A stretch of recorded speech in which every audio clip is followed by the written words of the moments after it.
তো বরাবরের মতো আমরা নামছিলাম মিলে নামার পরে কোনো গানই পাই নাই, বাট সামনে এক স্কোয়াডে 3টা এনিমি ঠিকই পাইছি। তো 3টা ছিল, এখানে একটাকে আমরা ফার্স্টে নক করে দিলাম। সামনে গাইজ ওর আরও 2টা টিমমেট আছে।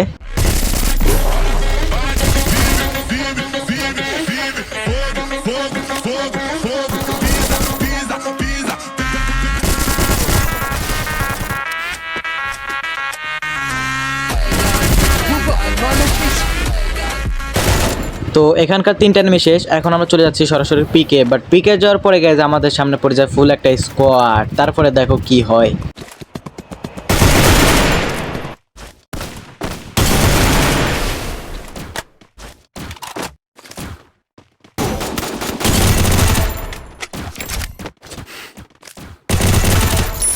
Rampage!